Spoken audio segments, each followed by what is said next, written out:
نماز کے شرائط میں سے چوتھی شرط صدر کا چھپانا ہے۔ مرد کے لیے اپنے ناف کے نیچے سے لے کر گھٹنوں کے نیچے تک یہ حصہ سطر میں داخل ہے، لہذا اتنے حصے کو چھپانا یہ ضروری ہے۔ ویسے نماز کے باہر بھی ہے، لیکن نماز کے صحیح ہونے کے لیے بھی اس حصے سطر کو چھپانا ضروری ہے۔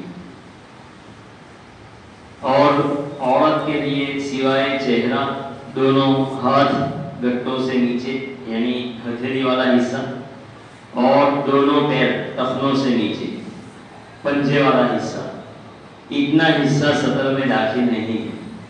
یعنی اگر نماز میں اتنا حصہ کھلا رہا، چہرہ کھلا رہا، یا ہتھیلیاں کھلی رہی، یا پنجے کھلے رہے، تو نماز صحیح ہو جائے گی۔ تو یہ سطر کا حصہ ہے۔ اب اس کو کتنا چھپانا ضروری ہے؟ تو یہ سطر کا جو حصہ ہے اس میں الگ الگ اعضاء ہوتے ہیں۔ جیسے ہاتھ ہے تو ہاتھ میں گٹوں سے لے کر کلائی تک کا حصہ یعنی کوہنی کے نیچے تک یہ ایک عضو ہے۔ پھر کوہنی سے لے کر اوپر بازو تک یہ ایک دوسرا عضو الگ شمار کیا جاتا ہے۔ مرد ہے تو مرد کے لیے گھٹنا ہے تو گھٹنا اور ران یہ ایک عضو ہے۔ اس طرح یہ جو سطر کے اعضاء ہیں یہ الگ الگ ان میں عضو شمار کیے گئے ہیں۔ عورت ہے تو عورت کا سر والا حصہ یہ ایک الگ عضو ہے، اور اس کا چوٹی والا حصہ جو بال لٹکے ہوئے ہیں وہ ایک الگ عضو شمار کیا جاتا ہے۔ تو یہ جو اعضاء سطر ہے ان میں سے کوئی عضو ایک چوتھائی کے بقدر ایک رکن کی مقدار یا 3 تسبیح پڑھنے کی مقدار کھلا ہے۔ ایک تو ایک رکن یا 3 تسبیح کی مقدار کھلا رہے۔ اعضاء سطر میں سے کسی عضو کا چوتھائی حصہ، تو اس صورت میں نماز فاسد ہو جائے گی اگر نماز کے دوران ایسا ہوا ہو، اور اگر پہلے سے کھلا تھا تو نماز صحیح نہیں ہوگی، یعنی شروع ہی نہیں ہوگی۔ لہذا مرد ہے تو مرد کا ران والا حصہ اگر کھل گیا اور چوتھائی حصہ کھل گیا ایک رکن کے بقدر یا 3 تسبیح کے بقدر، تو اس صورت میں اس کی نماز نہیں ہوگی۔ عورت ہے تو عورت کا یہ کلائی والا حصہ ہے۔ کلائی والا حصہ یعنی گٹوں سے لے کر، جس کو ہم کانڈا بولتے ہیں، تو یہ گٹوں سے لے کر کوہنی تک یہ ایک عضو ہے۔ اب مثال کے طور پر سجدے میں گئی اور سجدے میں جاتے وقت اس کی کلائی والا حصہ 1/4 کے بقدر بھی کھل گیا اور پورا سجدہ اسی حالت میں کیا، تو اس صورت میں اس کی نماز نہیں ہوگی۔ اس لیے عورتوں کو نماز کے وقت اس کا خاص اہتمام کرنا چاہیے۔ جو برقعے نماز کے لیے استعمال کیے جاتے ہیں تو وہ بڑے ہونے چاہیے تاکہ سجدہ کرتے وقت کوئی عضو کھلنے نہ پائے۔ اور یہ پست سجدہ کرنے میں یہ بھی فائدہ ہے، جو سکڑ کر سجدہ کرتی ہیں عورتیں تو اس میں یہ بھی فائدہ ہے کہ ان کے اعضاء سطر کھلنے نہیں پاتے۔ اس کے بجائے اگر وہ کھل کر سجدہ کرے گی تو اس صورت میں اعضاء سطر کھل جائیں گے اور اندیشہ ہے کہ نماز فاسد ہو جائے۔ تو ان چیزوں کا خیال رکھنا چاہیے۔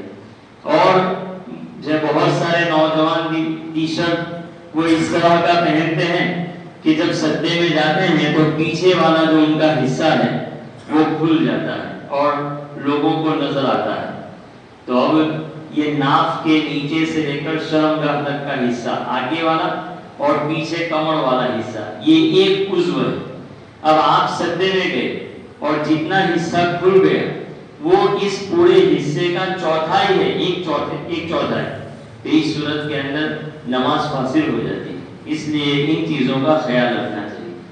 بعض مرتبہ اعضاء تو چھپے ہوئے ہیں لیکن کپڑا موٹا تو ہے لیکن اتنا چست ہوتا ہے کہ اعضاء کی ساخت اور بناوٹ وہ ظاہر ہوتی ہے۔ بعض مرتبہ عورتیں بھی اور مرد بھی اتنی چست پینٹ اور کپڑے پہنتے ہیں کہ جو بدن کے اعضاء ہیں ان کی بناوٹ ظاہر ہوتی ہے، نظر نہیں آتی لیکن اوپر تک سامنے نظر آتی ہے، تو اس صورت میں نماز صحیح ہو جائے گی، کیونکہ سطر تو ہو گیا، لیکن ایسے کپڑے پہننا مکروہ ہے، لہذا اس طرح کے کپڑے نہیں پہننے چاہیے۔ بعض عورتیں اس طرح کے کپڑے پہنتی ہیں کہ اندر کا عضو وہ نظر آتا ہے، باریک کپڑے، کلائیوں پر یہ آستین اس طرح کی بناتی ہے کہ یہ کلائیاں نظر آتی ہے باہر سے، تو اس طرح کے کپڑوں میں نماز نہیں ہوتی، کیونکہ سطر کھل گیا ہے، بھلے ہی اوپر کپڑا ہے لیکن وہ کپڑا بدن کو چھپانے کے قابل نہیں ہے۔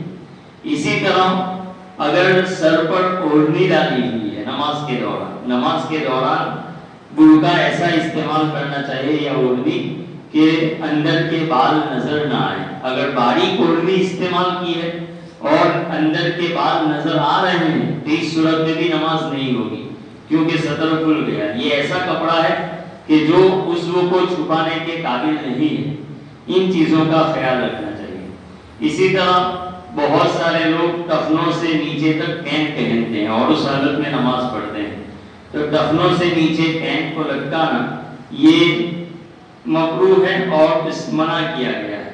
اب اگر تکبر کی وجہ سے، تکبر کا مطلب یہ کہ ٹخنوں سے اوپر رکھنے میں اس کو شرم آتی ہے اور وہ جھجک محسوس کرتا ہے کہ لوگ ہنسیں گے، تو اس کا مطلب یہ ہے کہ وہ ٹخنوں سے نیچے تکبر کی وجہ سے رکھتا ہے، تو اس صورت کے اندر یہ مکروہ تحریمی ہے۔ اور اگر عادت پڑ گئی ہے، جیسے بہت سارے نوجوان ہیں کہ کبھی جو ایسا کپڑا بھی پہن لیتے ہیں کہ جو ٹخنوں سے اوپر تک ہوتا ہے اور جو نیچے تک لگتا ہوا بھی کپڑا پہن لیتے ہیں، تو اگر تکبر کی وجہ سے نہ ہو تو اس صورت میں مکروہ تنزیہی ہے۔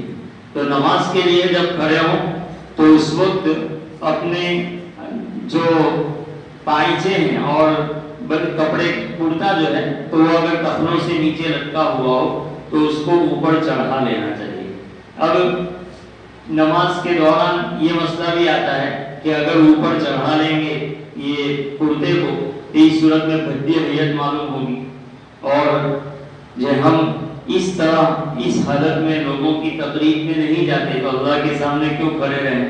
تو یہ اگرچہ صحیح ہے کہ اس حالت میں ہم تقریب میں نہیں جاتے، لیکن کپڑے کو نیچے لٹکانا اس پر سخت وعیدیں آئی ہیں، اس لیے حضور صلی اللہ علیہ وسلم کی سخت وعیدوں کو سامنے رکھ کر اپنی نماز کی اصلاح کے لیے اس طرح کرتا اوپر اٹھا لینا یہی بہتر ہے۔